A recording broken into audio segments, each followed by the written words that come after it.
Hi BTN, it's Ivanka Portelli here and I'm 13 years of age. Today's Rookie Report will be about me interviewing my mum, Maria, who is a frontline healthcare worker who is working in the COVID-19 testing clinic. Hey, do you mind if we ask you a few questions today? Go ahead, Ivanka. Alright, so the first question is, what are some words that you can use to talk to people about COVID-19? So COVID-19 is a virus caused by a germ or a bug. Germs are an organism that live in the environment and that can make us very sick. Alright, let's get into question 2. Could you briefly discuss with us what your day in the testing clinic would look like? So our day in the testing clinic normally commences at 10 a.m. It begins with a group huddle where we basically discuss what's changed overnight, if we've had any further cases of COVID-19 and what the community transmission has been like. We normally also discuss to see if there's been any changes with the testing criteria, which is normally determined by the Department of Health and Human Services. Then we, as a group, discuss what tasks we want to do for the day. The tasks normally include triaging, which is basically assessing people at the front door, screening and swabbing people that present to us in our COVID-19 respiratory clinic. Alright, next question. What do you use to test people and then where is this sent off to? Okay, so we normally use a COVID-19 swab to test people, and the COVID-19 test swab looks like this. So we basically normally insert to this point here, which is the blue line, at the back of the throat. It normally doesn't hurt or cause any discomfort. The only thing it may do is cause a little bit of a tickle. Then we insert the same swab up the nose. We're very gentle. And again, it does not hurt. The only thing that it can sometimes do is just tickle as the swab is slowly introduced up the nostril. Then we basically pop it into this bag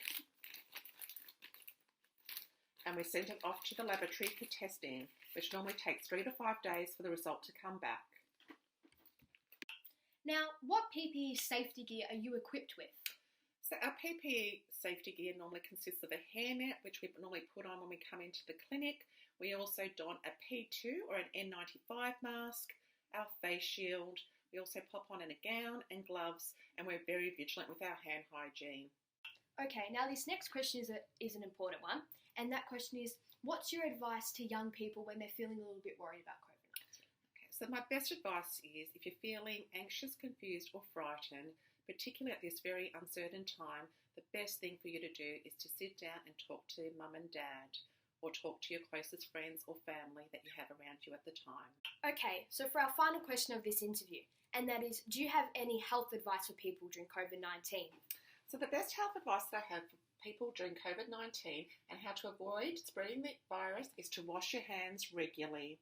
The most important thing is that you use soap and water and that you wash your hands for at least 20 seconds. The second bit of advice that's very important is that you avoid touching your nose, eyes or mouth because that's the way the virus is spread.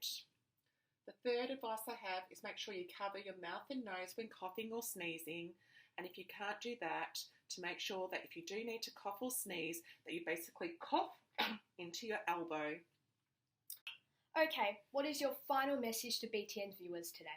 So my final message to you all is that life will get back to normal. We are just not sure when this will happen.